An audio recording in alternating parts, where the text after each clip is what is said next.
Praise the lord. ఈ దినము కొరకు సిద్ధపరచబడిన దేవుని వాక్యం చదువుకుందాం. శ్రద్ధగా ఆలకించగలరని మనవి.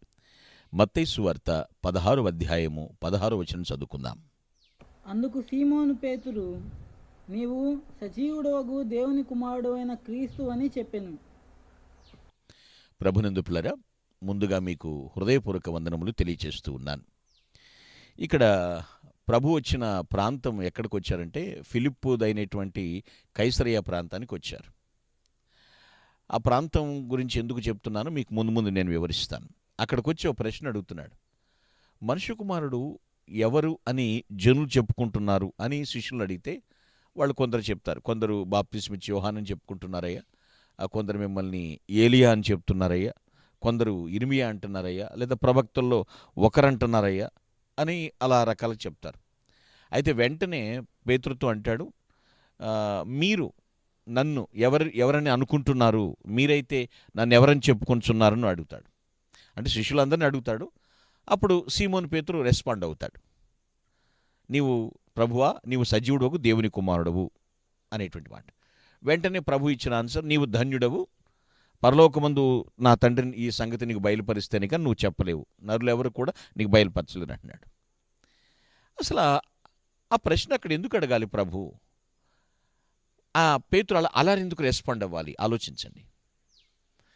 ఆ ప్లేస్కున్నటువంటి ప్రిఫరెన్స్ ఏంటంటే, ఆ ఇంపార్టెన్స్ ఏంటంటే, అది రోమా సామ్రాజ్యపు సైనిక స్థావరాల్లో కైసరయ్య ఒకటి.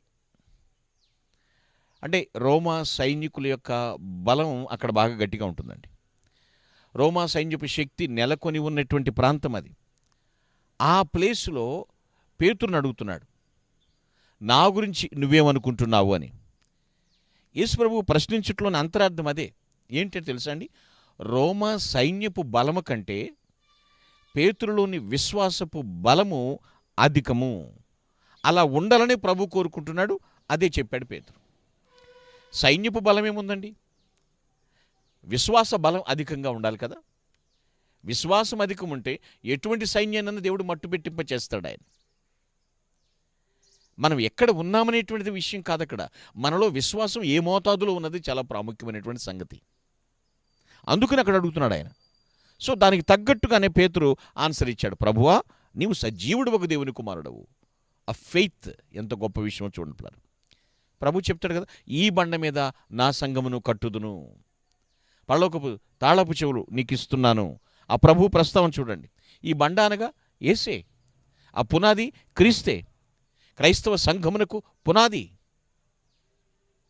ఎంతమందిలో ఉన్నా నువ్వు ఎక్కడున్నప్పటికీ కూడా నీ విశ్వాస బలం అధికంగా ఉండాలి.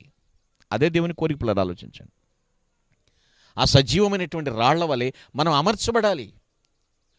బండ మీద కట్టబడిన సంఘములో సజీవమైనటువంటి మందిరముగా అంటే సజీవమైన రాళ్లగా మనం చక్కగా అమర్చబడాలి.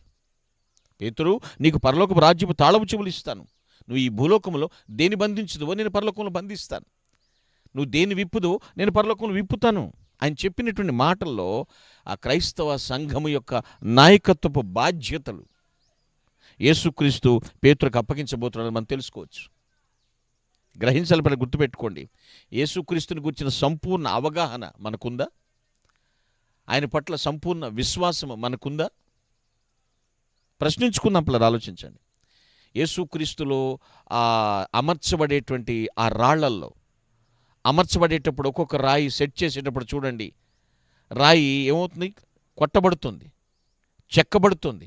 ఎందుకంటే అప్పుడు నొప్పి కలుగుతుంది మనకి. సజీవమైన రాయి కదండి మనం. సజీవమైన రాయిని కొడుతున్నప్పుడు నొప్పి కలిగినా సరే వ్యర్థమైనది రాలిపోతుంది, వేస్ట్ అనేది పోతుంది. కరెక్ట్గా ఒక రాయిలాగా అక్కడ సెట్ అయ్యేటట్లుగా అలా మనం సజీవమైన మందిరంగా కట్టబడుతూ ఉంటాం. స్థానబలం గొప్పది అనుకోమాక, విశ్వాస బలం గొప్పది. అక్కడున్న సైన్య బలం గొప్పది కాదు పిల్లరా, ఈలో ఉన్న విశ్వాస బలం గొప్పది. కాబట్టి దేవునిలో సంపూర్ణమైనటువంటి విశ్వాసంతో ప్రభుని సేవించుదుముగాక. Amen. Please all of close your eyes, let us pray. దయగలిగిన తండ్రి, నీ వందనములు, ప్రభువానికి స్తోత్రములు చెల్లిస్తున్నాను. మేము ఏ స్థలములో ఉన్నా, ఏ స్థానాన్ని కలిగి ఉన్నా, మా చుట్టూ భయపెట్టు వారు ఎంతమంది ఉన్నప్పటికీ కూడా సరైనటువంటి రీతిలో విశ్వాసంలో రెస్పాండ్ అయ్యే కృప దయచేయండి. పేతురు వలె నిజమే ప్రభువా, నీవు సజీవుడవగు దేవుని కుమారుడు అని చెప్పాడు. అటు సాక్ష్యం మా నోట ఉండినట్లుగా ఎన్నటెన్నటికీ కూడా తండ్రి ప్రభువా మేము అదే మాట పలుకున్నట్లుగా కృప చూపించండి. మా విశ్వాసమును అధిక మోతాదులకు రెట్టింపు దయచేయమని ప్రభుని క్రీస్తు పేట ప్రార్థిస్తూ స్తుతిస్తున్నాను పరమ తండ్రి. Amen. Glory to God. Thank you one and all. May God bless you.